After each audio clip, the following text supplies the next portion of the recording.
Porque toda feminista será infeliz. Santo Tomás diz que a felicidade é de dois tipos: a felicidade perfeita e a felicidade imperfeita.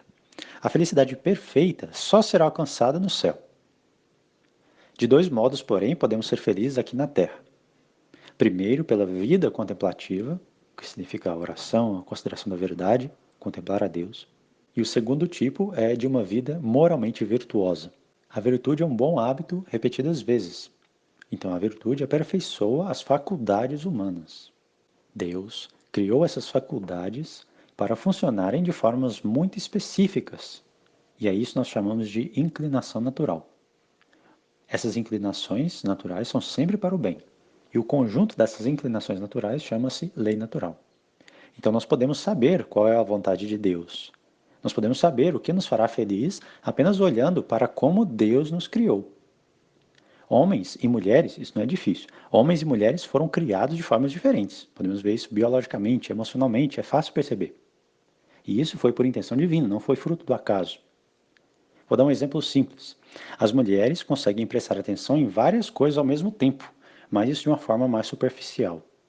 Enquanto os homens conseguem apenas focar em uma e não fazer nada além de uma simultaneamente. Todo mundo brinca com isso, todo mundo já percebeu isso. Isso acontece porque o homem precisa, por intenção divina, solucionar um problema, que vai desde consertar ali uma torneira pingando até lutar numa guerra para salvar o país. Enquanto que a mulher precisa cuidar de um filho e ainda saber, por alto assim, onde estão os outros, o que eles estão fazendo. Cuidar da casa, tudo isso. Isso nos diz que homens e mulheres são diferentes, olha só, e que cada um deve desempenhar um papel na família e na sociedade. Quando Deus criou Eva, Adão imediatamente reconheceu que ela tinha a sua mesma natureza. Ele viu que ela era diferente dos animais. Portanto, como ela era tinha a sua mesma natureza, ela era sua semelhante, ela tinha a mesma dignidade, por causa dessa mesma natureza. Deus apresentou Eva a Adão. Então deu a ela uma inclinação natural para se preocupar com sua aparência, para ser aprovada pelo homem. Isso é próprio das mulheres, e não é uma desordem, senão quando excessiva. Por isso, a mulher consegue dispor das coisas da casa com beleza, com conforto, porque ela se preocupa com a aparência. Quando da queda, a serpente foi atrás de quem? De Eva, porque a mulher é mais ordenada para uma vida mais emocional, menos racional. Então, a mulher tem que ter empatia com as crianças, com seu filho ali pequeno, para que consiga lidar com os primeiros traumas que ela vai sofrer e direcioná-la para o fim correto. Vamos supor que uma criança, um filho pequeno, está correndo no parquinho e cai, machuca. Aquilo é um grande trauma para a criança, mas não é nada. Então o homem, naturalmente, deveria dizer, levanta, sacode a poeira, né, segue em frente. Enquanto que a mulher vai lá, cuida com carinho, né, conversa com a criança, tem empatia ali com a criança. Então, mais tarde, a criança não pode ter só esse cuidado emocional, senão ela vai se tornar efeminada, que nós vamos ver mais para frente. Ela precisa da praticidade do homem, para que cresça, que amadureça.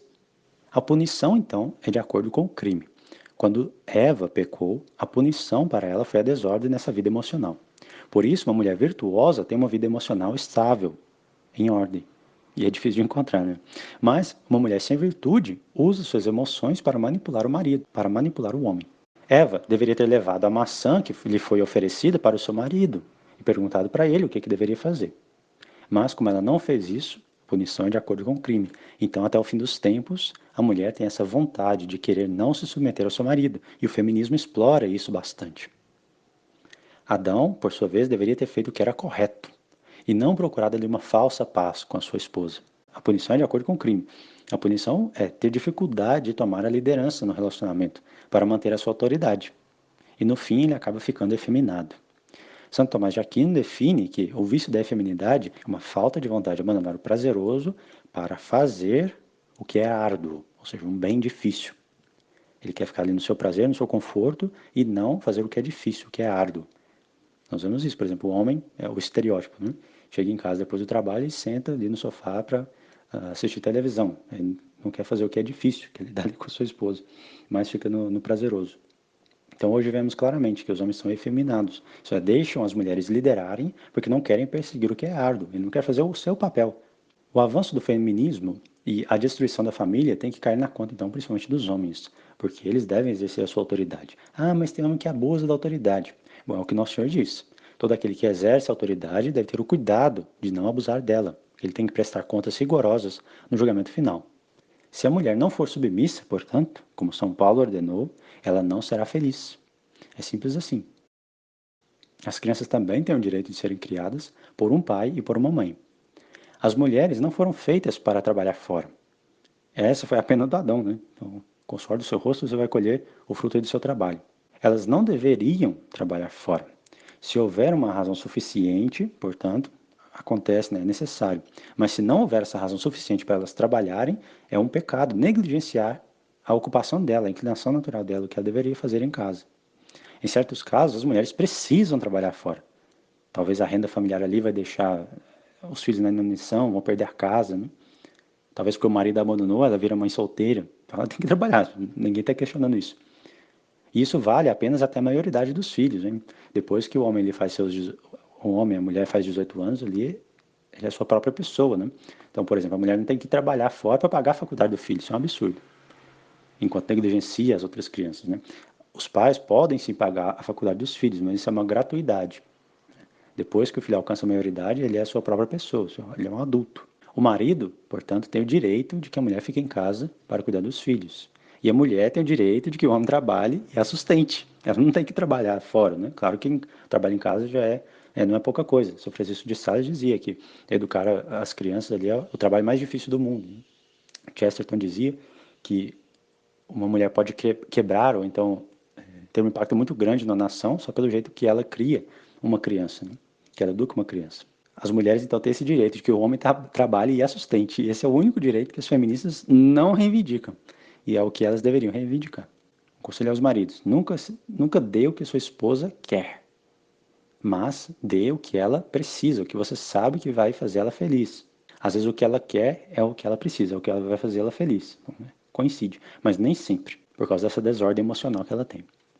E uma última dica é, então, não comemorar o Dia Internacional da Mulher. Esse é um dia instituído pela ONU em homenagem a uma greve formalizada por mulheres russas em 1917 e ganhou impulso e movimento e proporções maiores por causa de um movimento em Nova York, no qual 15 mil mulheres marchavam exigindo a redução da jornada de trabalho, coisa então que elas não precisariam ter, salários melhores, também não precisariam ter, e direito ao voto, também não precisariam ter. E o Partido Socialista da América declarou o primeiro Dia Nacional das Mulheres. Então eu não considero hoje como o Dia Internacional da Mulher, mas como o Dia Internacional do Feminismo. Então a mulher forte, como diz o provérbio, mulher forte, quem a encontrará? O que é essa mulher forte, essa mulher virtuosa que fala o provérbio? É aquela que segue as suas inclinações naturais, é aquela que obedece à lei divina, que obedece à lei natural. E por isso ela alcança a felicidade imperfeita aqui na Terra. Assim ela cumpre o seu papel, cria os seus filhos, educa os seus filhos, ela se santifica fazendo isso, santifica o seu marido porque ela cumpre o seu papel, ajuda ele a se santificar porque deixa o espaço livre para que ele exerça o papel dele, né, que é de homem, e por isso os dois então são felizes ainda imperfeitamente aqui na Terra. E não é sendo feminista que isso vai acontecer, porque o feminismo se apoia nessas desordens causadas pelo pecado original. Portanto, nem o homem nem a mulher serão felizes senão quando cumprirem exatamente o que Deus pensou para eles, pois a vontade de Deus é sempre boa, perfeita e agradável.